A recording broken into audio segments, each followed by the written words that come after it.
안녕하십니까. 주말 아침 건강의 법칙입니다. 네. 벚꽃 핀 거 보셨어요? 네, 흐드러지게 폈더라고요. 네, 벚꽃 보니까 이제 정말 봄이 왔구나라고 느껴지는데 네. 봄은 여자의 계절이라고 하는데 좀 요즘 지은 씨는 보면 좀 피곤해 하시는 것 같아요. 티가 좀 났나요? 네. 봄이 와서 좋긴 한데요. 이게 나른해지고 춘곤증까지 오고 입맛도 떨어지고 좀 피곤한 것 같습니다. 맞습니다. 이럴수록 잘 먹어주는 게 정말 중요합니다. 그래요? 네, 봄이 되면 이 신진대사가 왕성해져서요. 겨울보다 에너지 소모량이 무려 5배나 높아진다고 하네요. 그러니까 입맛 없다고 적게 드시면 절대 안 됩니다. 네, 봄의 나른함을 또 없애주는 데는 봄나물이 최고라고 합니다. 봄나물에는 베타카로틴, 비타민 C 성분이 있어서 만성 피로나 춘곤증 예방에 굉장히 탁월하다고 합니다. 그리고 노화의 주범이 되는 활성산소를 없애준 역할을 하고요. 봄나물의 쓴맛을 내는 치네올 성분은 다이어트에도 효과가 만점이라고 합니다.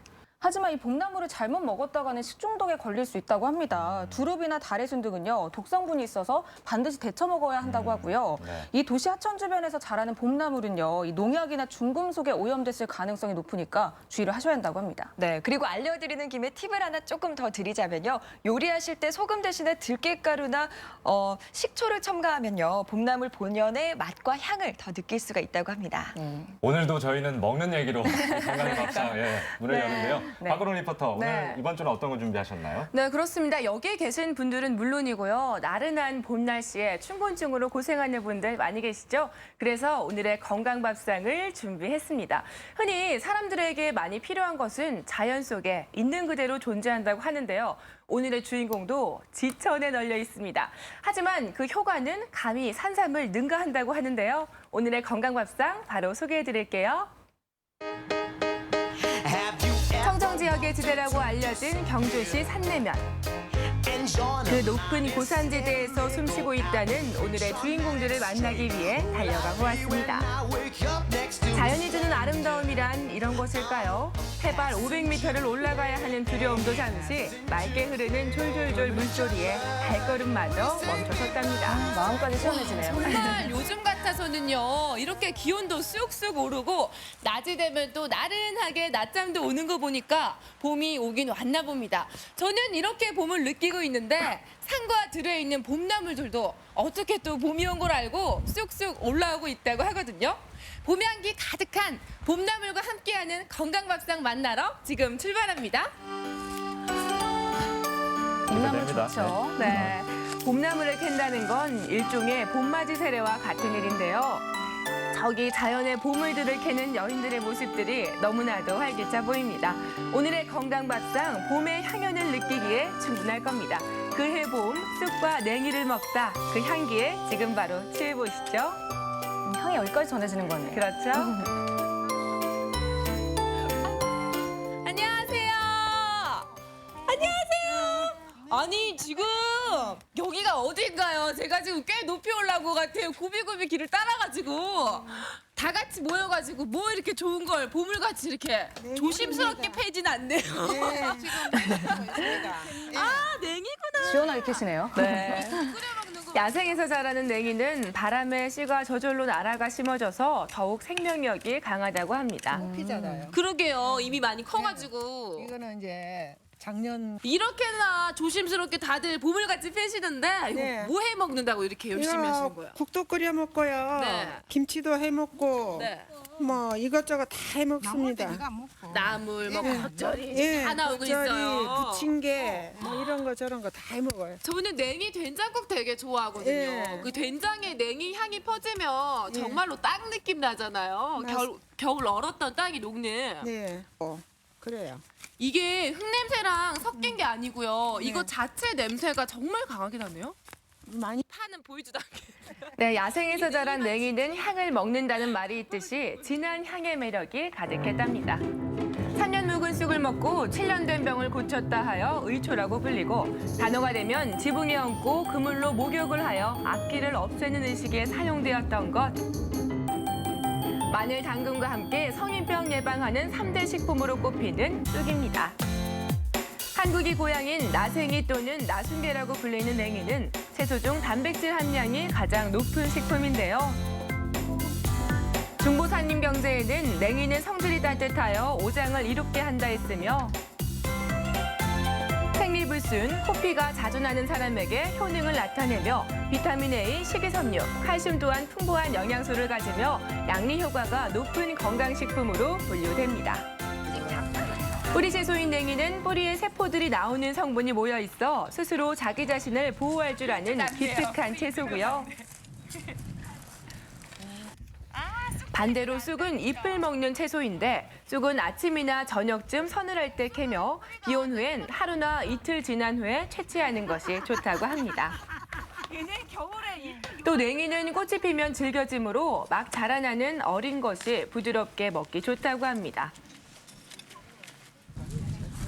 그 외에도 봄을 대표하는 달래와 민들레까지 심심찮게 볼 수가 있었네요. 저게 봄이 다 담겨 있네요. 네, 봄이 왔어요 이제. 그 바나나 와, 정말 캐면 캘수록 향들이 아주. 와, 진짜 여러분 저희가 잠깐 사이인데요. 이렇게나 가득 냉이를 캤습니다. 이 겨울의 언땅을 이겨내고 봄에 예쁘게 올라나온 냉이들 향기만 봐도 너무너무 좋은데요. 오늘의 건강밥상 봄 향기 가득할 것 같아서 기대가 됩니다. 그럼 지금부터 오늘의 건강밥상 만나러 가보도록 할게요. 쑥은 뜸의 주재료로 유명한데요. 특히나 향을 내는 치네올이라는 정유 성분은 해열작용, 항암작용에 탁월합니다. 각종 부인병 예방에도 좋아서 여성에게 최고라고 하죠. 네. 더불어 냉이는 가정 민간약이라 불리며 눈에 통증이 있을 때 말려 다려 먹거나 그물로 눈을 씻으면 즉시 효과가 있다고 합니다. 위, 장, 간 기능에는 물론 고혈압 환자에게도 효능이 있다는 냉이. 두말하면 입 아픈 봄나물의 효능들 이렇게나 많이 있었네요. 그러게요. 네, 저희가 아침부터 땅에서 보물을 캐왔잖아요. 이렇게 향긋한 봄나물을 가지고 왔는데 봄에 봄나물 먹는 건 당연해요. 그런데 이 봄나물을 어떻게 먹느냐가 또 중요한 것 같거든요. 어떻게 먹는 게 좋은 건가요? 봄나물은 제철 음식은 여러 가지 가미하지 않고 그냥 편안하게 드시는 게 제일 좋은 거라고 생각하거든요. 오늘 가자미 쑥국을 끓여보고 싶습니다. 네. 가자미 쑥국 네. 또요. 그리고 냉이를 가지고 냉이하고 콩나물하고 무하고 삼색찜을 하면은 굉장히 맛있어요. 찜으로요? 네. 나물을 또 이렇게 다 같이 찜으로 만나면 그 향을 그대로 흡수할 수 있을 네, 것 네, 같습니다. 네, 네. 그러면 또 봄 향기 음식들 저희가 만나보도록 할게요. 먼저 물을 5cm 크기로 잘라 준비한 육수에 넣습니다. 그런 다음 손질된 가자미를 잘라서 넣고 가자미가 뽀얗게 익어갈 때쯤에 소금 간을 해줍니다. 팔팔 끓으면 대파와 홍고추를 어슷하게 썰어 넣어주고요. 마지막으로 쑥을 올려주면 완성되는 거죠. 별다른 양념이 안 들어가서 깔끔하고 담백한 맛이 날 것 같아요. 아우, 시원해 보입니다. 도다리 쑥국은 먹어봤거든요. 네. 가자미 쑥국은 처음 보네요. 그러니까요. 아우, 담백하고 이렇게 끓는 거 시원한 볼 맛. 때가 제일 맛있어 보여요. 그렇죠. 배고프네요. 지금 국이 잘 끓고 있는데요. 이 시원함의 깊이는 상상을 못할 것 같아요. 근데 생각보다요, 재료도가 막 많이 필요한 것도 아니고 참 이게 만들기도 간단한데 영양면에서도 뒤처지지가 않잖아요. 네. 그러니까 쑥은 갱년기 여성들한테 굉장히 좋고요. 또 시력 보호하고 이 변비에 굉장히 좋아요. 만병통치고 정말 쑥은 죽은 사람도 살릴 만큼의 그런 효능이 있대요. 정말요? 네, 그러니까 여러분들 많이 드시면 참 좋습니다. 그럼 저희가 첫 번째 보양식 요리는 완성을 했고요. 네. 두 번째도 또 영양이 만만치 않잖아요. 두 번째는 제가 학교 다닐 때 그 안동에 있는 친구 집에 놀러 갔었어요. 근데 걔네 집에를 갔는데 삼색나물을 해주더라고요, 엄마가. 네. 그래서 제일 콩나물하고 무하고 냉이를 콩가루에 말아서 찜을 하는데 굉장히 맛있어요. 그래요? 그거 한 개 하고 요거 이제 쑥은 쑥 털털이 누구나가 다 해서 드실 거예요. 네. 이 봄에 다 아시겠지만 한 번 더 해서 드시기 편안하게 한번 가르쳐 드리고 싶어요. 그럼 봄나물들이 또 찜으로 탄생하는 네. 과정을 저희가 살펴볼 수가 있겠네요. 다시마, 표고버섯, 멸치, 물을 우려낸 육수에 콩나물을 먼저 넣고 무는 채를 썰어서 같이 익혀줍니다. 냉이는 콩가루와 함께 그릇에 넣고 버무려 주는데요. 그런 다음 육수에 넣고 삼색나물이 익을 때까지 끓여주면 완성됩니다. 콩가루가 들어가서 그런지 네. 고소한 냄새가 막 여기까지 나는 것 같아요. 네, 그렇죠. 이보다 더 고소할 수는 없습니다. 마지막으로 쑥 털털인데요. 깨끗하게 씻은 쑥을 그릇에 옮겨 담고 그 위에 쌀가루를 뿌려줍니다. 그런 다음엔 설탕과 소금으로 간을 맞춰주는데요. 골고루 버무린 쑥을 찜틀에 담아줍니다.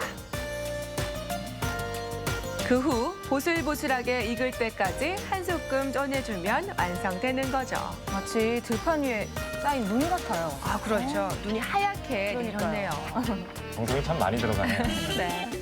봄나물과 먹으면 좋은 궁합이 있다 없다. 물론 있습니다. 먼저 쑥은 쌀, 연근, 석류와 먹으면 좋습니다. 특히 석류와 쑥을 함께 먹으면 입냄새를 낮춰주는데 효과가 있습니다. 냉이는 식초와 만나면 지방간 예방. 콩가루와 만나면 단백질은 상승시키고 비타민 손실을 줄여주는 효자식품이랍니다. 그러나 국수와 함께 먹으면 가슴 답답함을 느낄 수 있으니까 조심하시길 바랄게요.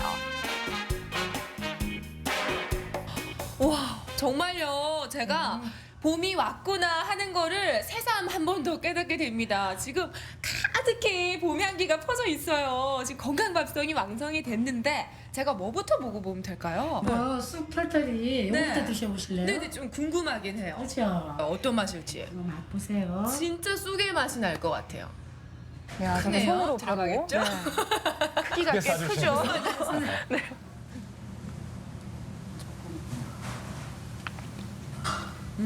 맛이 맞습니다. 어떠세요?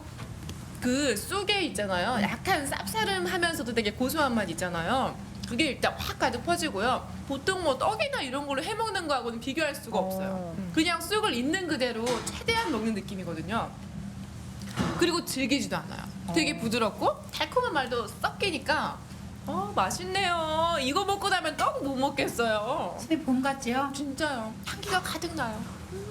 또 눈에 하트 나옵니다. 맞습니다. 다음은 또 시원하고 담백한 국물이 기다리고 있죠. 저는 이거 먹고 싶어요. 이게 예뻐요. 그냥 선생님 올 1년 동안 감기 한 번 안 걸리는 것 같아요. 튼튼하게 보약을 받았습니다. 보약 먹는다는 생각으로 아까 죽은 사람도 살린다니까. 가자미하고요. 쑥을 해가지고 국에서는 좀 진한 맛이 나려나? 된장찌개하고는 네. 전혀 다를 거예요 아마. 다르면. 네. 네, 쑥의 은은한 향이 일품인 가자미 쑥국도 한 숟갈 얼른 먹어봤습니다.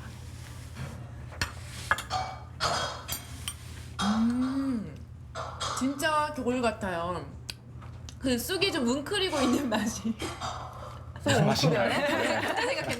약간 가득 품고 쑥의 향이 있는. 크게 나진 않지만요. 쑥의 부드러움이 국하고 지금 섞여가지고 국물 자체가 너무 시원해요. 냉이가 땅에 있는 맛을 느낄 수 있을 것 같아요. 네, 콩가루와 냉이의 만남. 처음에는 좀 텁텁하지 않을까 생각했지만 먹으면 먹을수록 또 고소한 봄 향기에 빠졌답니다.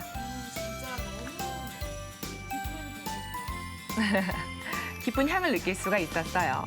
봄나물에는 우유와 비슷하거나 그 이상의 칼슘이 자리 잡고 있어 춘곤증 예방, 암을 예방하는 웰빙 식품으로 꾸준한 사랑을 받고 있는데요. 쑥과 냉이 요리를 만나보니까 봄의 에너지를 다이어트 가득 받은 기간 중인데 기분이었습니다. 오늘 이 정말 다 입맛 돋워주는 음식들이잖아요. 네. 완전 살아났어요. 큰일 났어요. 여기 살찌는 거 하나도 없거든요. 네. 이 봄이 너무 짧아서 여기 아침하고 저녁하고 애들이 키가 달라요. 그러니까 요 찰나에 드실 수 있는 거니까 많이 많이 드시고요. 살 안 찌고요. 또 스태미나에 좋고요. 그다음에 좋은 음식을 먹으니까 우리가 코끝으로 좋은 생각이 돼요. 네. 그러니까 절대 걱정하시지 말고 봄 많이 즐기십시오. 마음껏. 네. 정말 오늘 봄을 한가득 먹고 나니까요. 저 지금 1년도 걱정 없을 것 같아요. 일단 올해는 걱정이 없을 것 같고 향에 제가 한번 놀랐고요. 먹어보고 맛에 놀랐고 들어보고 또 영양까지 이렇게 있다고 하니까 제가 총 3번을 놀랐습니다. 이렇게 봄에만 만날 수 있는 봄나물들 들이나 산에서 우리가 또 구할 수도 있잖아요. 네. 자연과 함께하면서 올봄도 봄나물로 건강하게 보내시기 바랍니다. 겨우내 냉했던 마음을 달래주며 기운을 쑥쑥 나게 하는 자연의 보물들이 여러분을 기다리고 있습니다. 향, 맛, 건강, 3마리 토끼 모두 잡으시고 싶은가요? 그렇다면 짧은 봄이지만 들이나 산으로 나가 봄나물 듬뿍 해서 가족, 친구, 연인을 위한 향기로운 봄나물 건강밥상 선물하기를 추천합니다.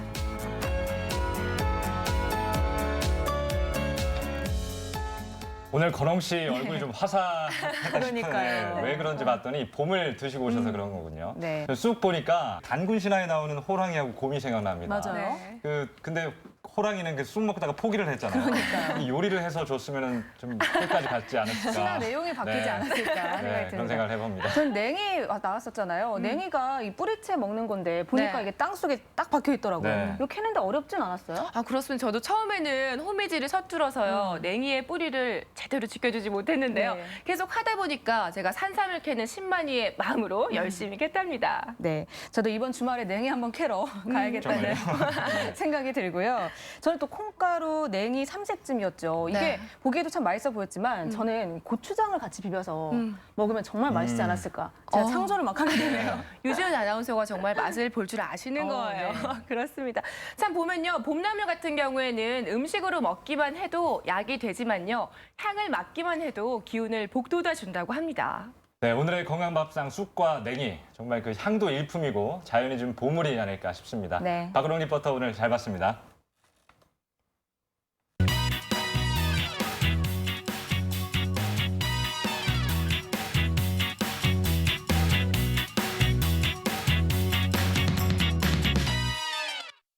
건강의 법칙 오늘의 주제 심장이 보내는 SOS 환절기 심장질환 가슴을 쥐어짜는 통증과 함께 찾아오는 협심증과 심근경색 우리 국민의 사망 원인 3위이자 돌연사의 90%가량을 차지할 정도로 치명적입니다.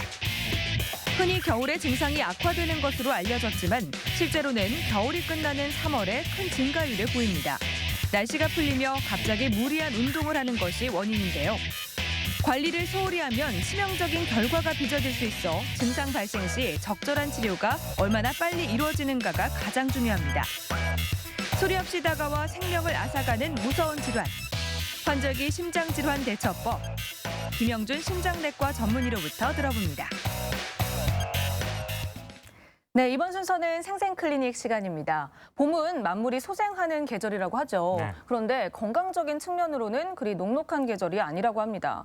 특히 아침에는 초겨울, 한낮에는 이맘때인 봄에 사망자 수가 급격히 증가한다고 하네요. 네, 맞습니다. 요즘처럼 이렇게 일교차가 클 때요. 이 돌연사의 가장 큰 원인으로 꼽히는 심근경색이나 협심증이 가장 많이 발병하는 때라고 합니다. 네. 그래서 오늘 생생클리닉 시간에는요. 환절기 심장 질환에 대해 자세히 알아보는 시간 마련했습니다. 네. 안녕하세요. 네, 안녕하세요.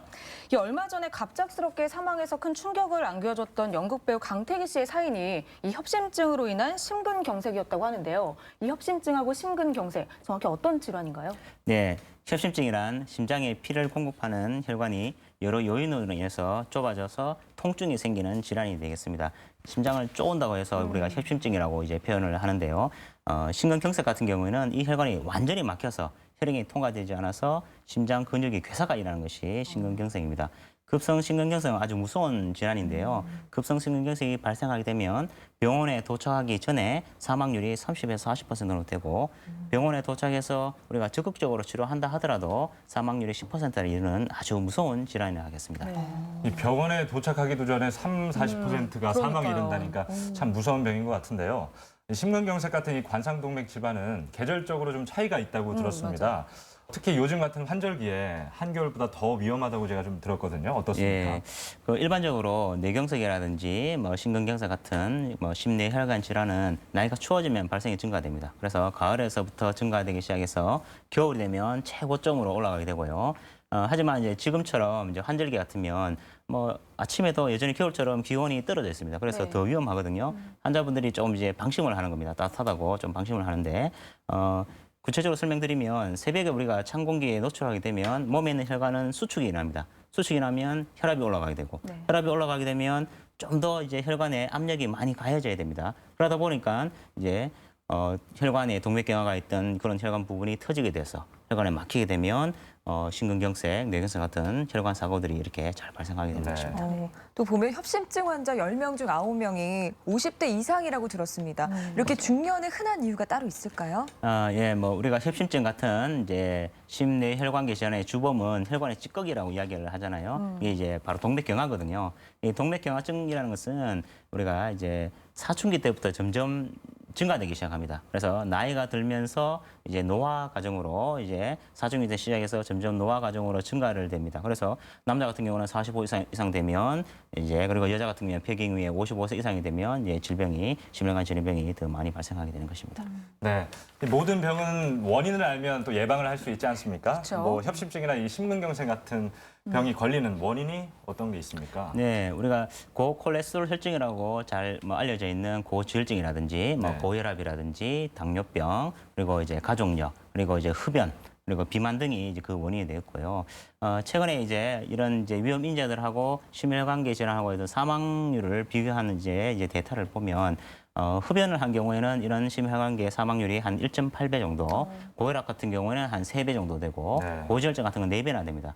근데 이런 것들이 복합된 경우, 이게 뭐 고혈압도 있고 고지혈증이 있으면서 담배까지 태우면 그러면 16배나 증가되거든요. 그래서 이런 질환이 이제 있거나 이런 위험 인자가 있으면 항상 유념하고 조심하고 관리를 해야겠습니다. 네. 아무래도 근데 여성들은 남성들보다 흡연도 덜하고 네. 이러다 보니까 협심증에 걸릴 확률이 더 낮다고 들었거든요. 그런데 또 여성 같은 경우는 폐경 이후에 이게 급격하게 는다고 들었거든요. 폐경과 예. 이 관계가 있는 건가요? 네, 관계가 있습니다. 여성 호르몬 때문이거든요. 이 여성 호르몬 이 자체가 혈중에 있는 이제 고콜레스테롤, 콜레스테롤, 그냥 혈중에 있는 이제 콜레스테롤을 낮추게 되는데 특히 이제 그 콜레스테롤 중에서 몸에 이로운 콜레스테롤은 좀 더 올리게 되고 그리고 몸에 해로운 콜레스테롤은 낮추게 됩니다. 이 그 여성 호르몬이 특히나 이제 이게 좋은 이제 역할을 하는 게 혈관의 탄력성을 좀 높이거든요. 그래서 이제 심장 질환에 일단 예방을 효과가 있습니다. 근데 이제 폐경이 되면 그 호르몬에 대한 영향이 없습니다. 그래서 남성들하고 똑같이 이제 발생 빈도가 이렇게 증가되게 되는 겁니다. 네.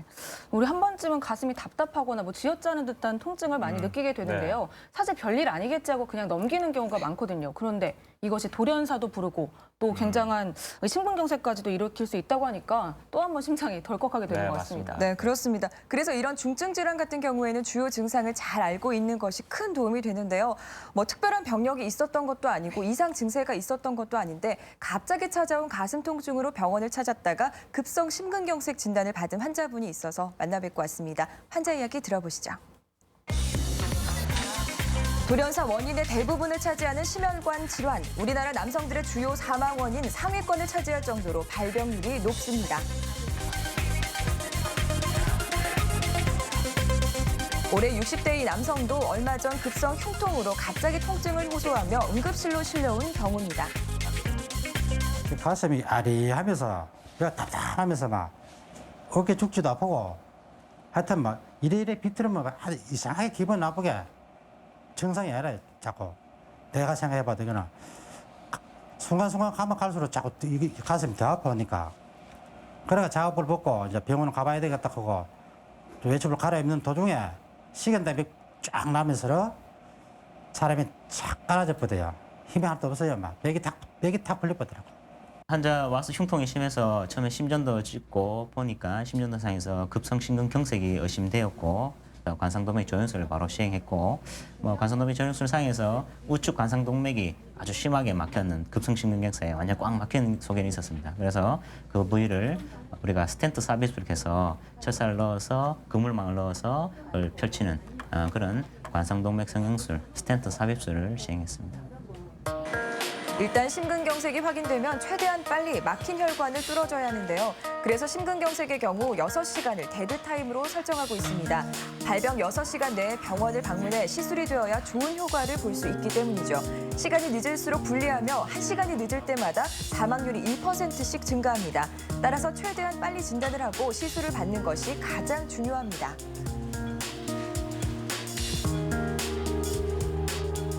혈관 질환은 한번 혈관병이 생기면 또 잘 생기거든요. 풍 온 사람이 또 풍이 잘 오잖아요. 그래서 급성 심근경색도 심장에 풍이 왔다고 생각하면 되거든요. 다음에 또 잘 생깁니다. 그래서 제일 중요한 거는 치료 후에 약을 잘 드셔야 돼요. 약 안 먹으면 재발도 하고 병이 생기기 때문에 약을 잘 드시고 그 외에 뭐 환자분이 뭐 이분도 다른 건 없지만 담배를 많이 태우시거든요. 그래서 관상동맥 질환을 위험 인자 대표적인 게 담배, 고혈압, 당뇨, 비만 등이 있는데 그런 위험 인자들을 하나하나씩 우리가 이제 환자분한테 설명을 드리고 이제 제거할 수 있도록 담배 피우면 금연하도록 하고 그런 걸 갖다가 우리가 이제 예방할 수 있도록 그렇게 말씀드립니다.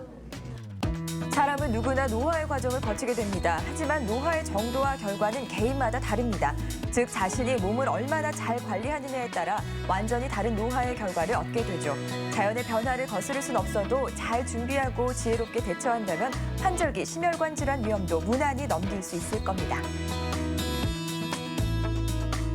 돌연사를 일으키는 심근경색 같은 경우는 예고도 없이 찾아와서 소리 없는 살인자다 이런 별칭까지 있게 되는데요. 그만큼 환자들이나 주위에서 전조 증상이 없기 때문에 이렇게 얘기를 하는 것 같습니다. 특별한 전조 증상이 정말 없을까요? 네, 뭐 앞서 잘 말씀을 하셨는데요. 특별한 전조 증상이 없는 경우가 많습니다. 그래서 급성 심근경색 같은 이 첫 증상으로 바로 흉통이 오는 경우가 많아서 서두에 제가 이야기했던 위험인자, 뭐 고령의 특히 중년 이상의 나이에서 고혈압, 당뇨, 흡연, 고지혈증이 있을 경우에는 그런 분들이 이제 흉통 이런 것이 있는 경우에는 특별히 주의를 해야 되고요. 특히 이 흉통이 있으면서 이제 숨이 막 찬다든지, 그러면 가슴이 이제 답답하면서 속이 울렁울렁거린다든지, 토할 것 같다든지, 실제 토한다든지, 현기증이 나든지, 앞에 우리 정례 이제 우리 사례에서처럼 뭐 식은땀에서 힘이 쭉 빠지잖아요. 그런 증상이 동반되면 이거는 급성 심근경색일 가능성이 아주 높습니다. 그때는 지체 없이 바로 응급실에 이제 가셔야 됩니다. 네.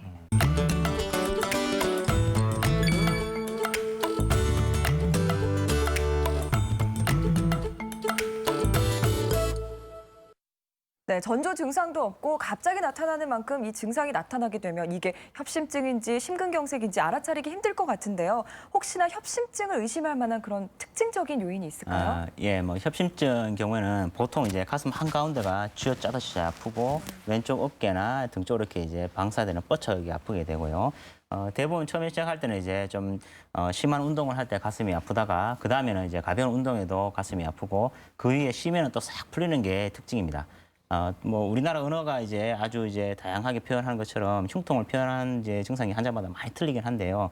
대체적으로 좀 비슷한 일관된 게 있는데 뭐 환자들이 이제 설명할 때는 보통 뭐 가슴이 뻐개진다, 뭐 꽉 조인다, 네. 답답하다, 뭐 고춧가루 뿌린 것 같다, 쇠하다, 뭐 이렇게 표현하지만 대개가 뭔가 좀 압박감, 둔통.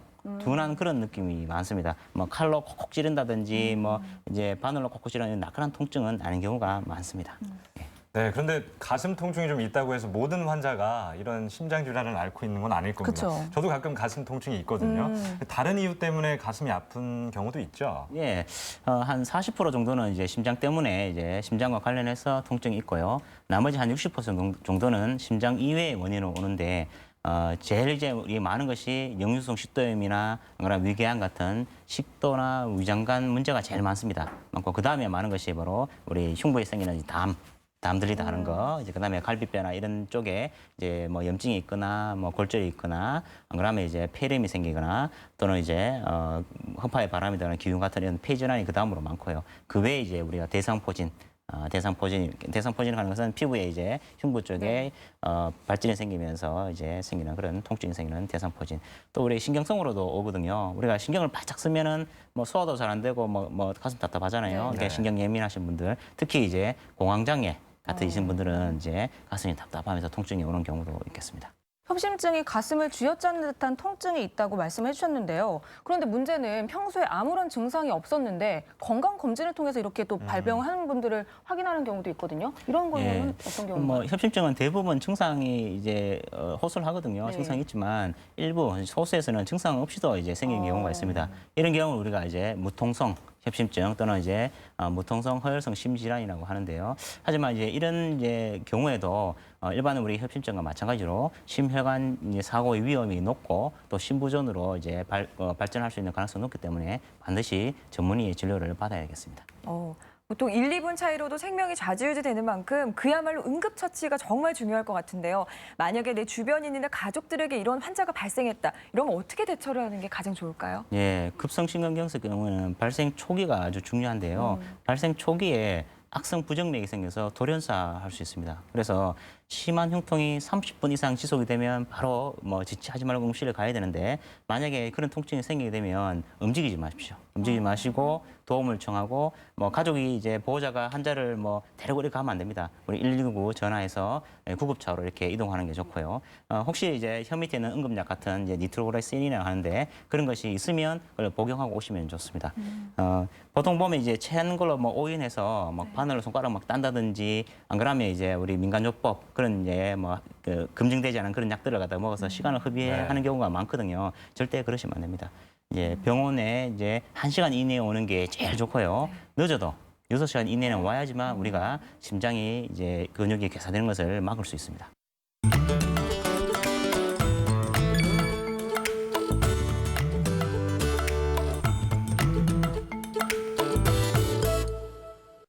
네, 심한 흉통이 있을 때는 무엇보다 병원에 빨리 가야 되는 게 중요하다는 말씀 해주셨습니다. 네. 이렇게 응급으로 병원에 가서는요, 그럼 어떤 치료들이 이루어지는 건가요? 예, 급성심근경색으로 진단되면 가능한 빨리 막혀있는 혈관을 뚫어야 되거든요. 소통시키는 것이 아주 중요합니다. 그래서 우리가 관상동맥 시술, 응급으로 관상동맥 중지 시술을 할 수 있는 병원의 경우는 바로 우리가 중지 시술을 하게 되고요. 그렇지 못한 경우, 뭐 병원에 안 되거나 환자 상황이 안에서 못한 경우에는 우리 혈전 용해제라는 주사를 사용하게 되는데요. 근데 이 혈전 용해제가 이제 부작용도 좀 있고 혈전 용해를 써서 또 뚫리지 않는 경우가 꽤 있습니다. 그럼 결국 또 뭐 시술을 해야 되거든요. 그래서 가능하다면 응급 시술을 할 수 있는 병원에 찾아가는 것이 좋겠습니다.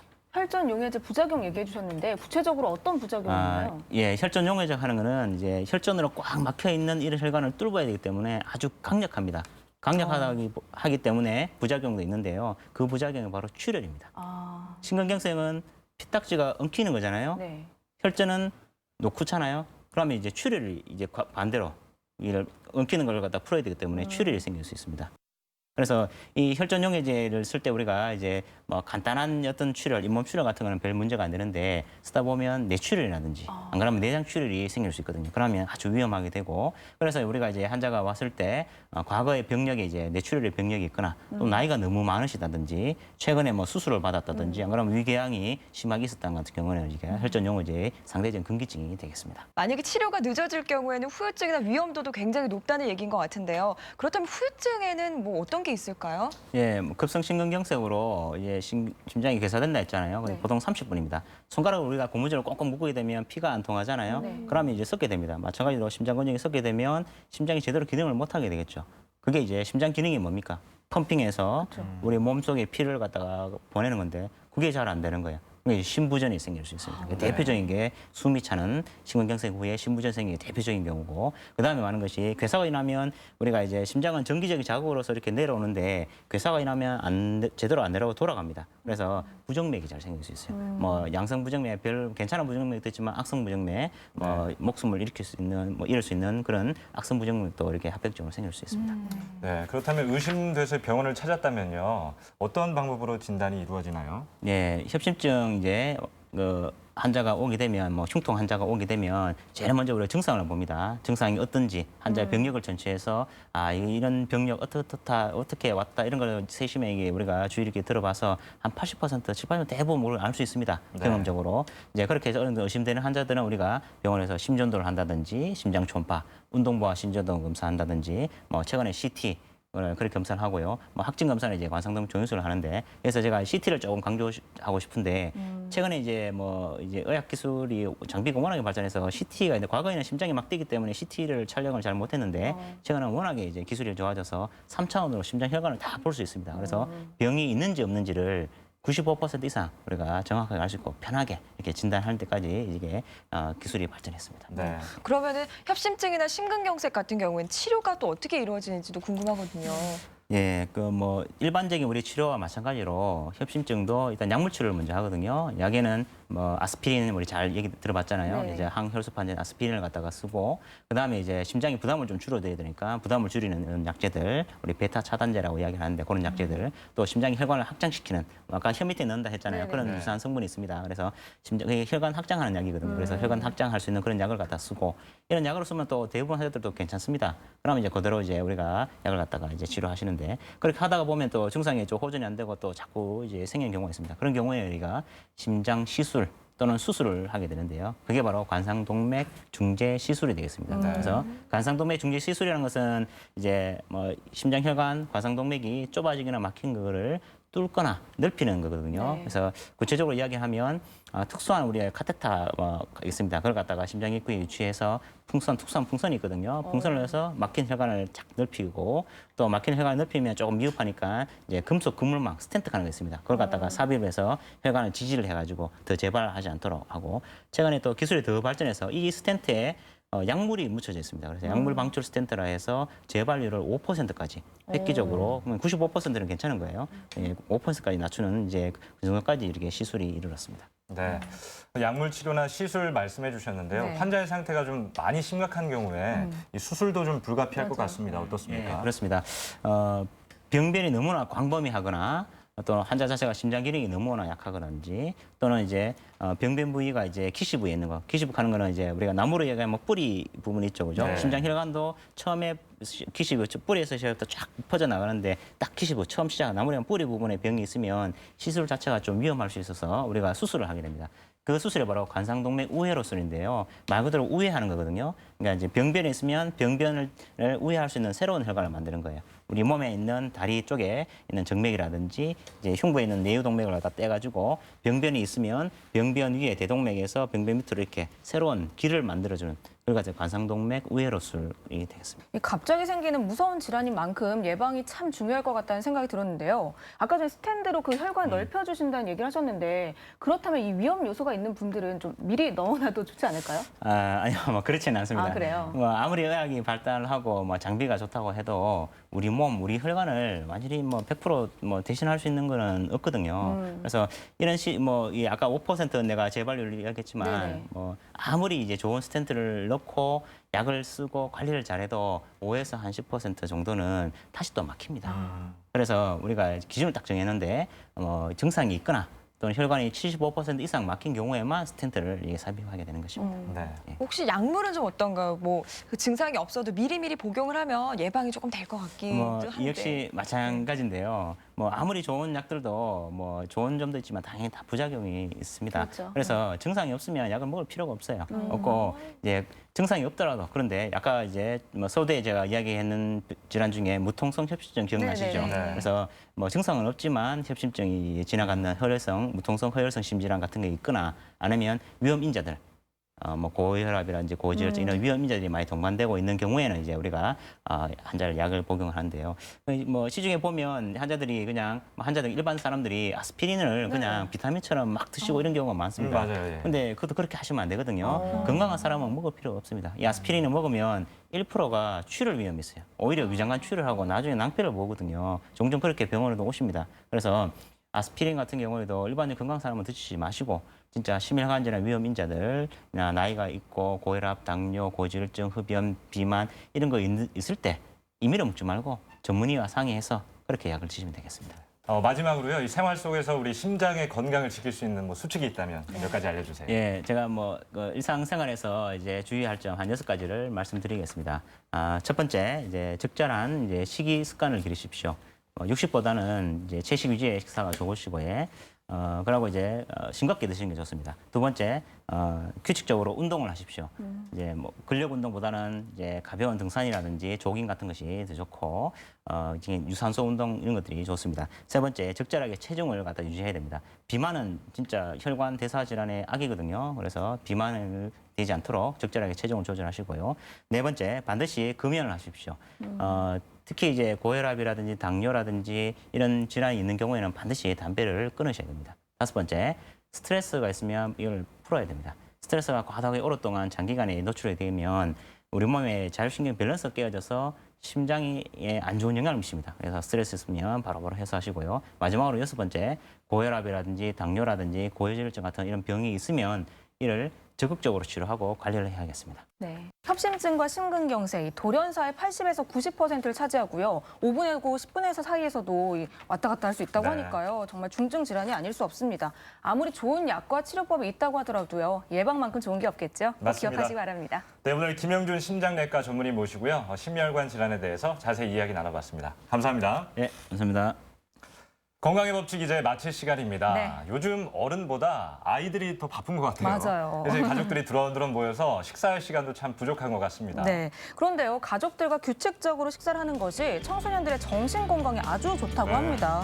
이 가족과 식사를 하는 아이들은요, 사람들을 좀 더 신뢰하고요, 정신적으로도 굉장히 안정적인 경향을 보였다고 합니다. 맞습니다. 일주일에 한 번이라도 같이 식사하는 것이 가족의 건강을 위해서 참 좋다고 하니까요. 네. 이번 주말 가족과 따뜻한 식사 자리 한번 마련해 보시는 건 어떻습니까? 네. 저희가 준비한 소식 여기까지입니다. 다음 주에 더 건강한 소식으로 찾아뵙겠습니다. 안녕히 계세요.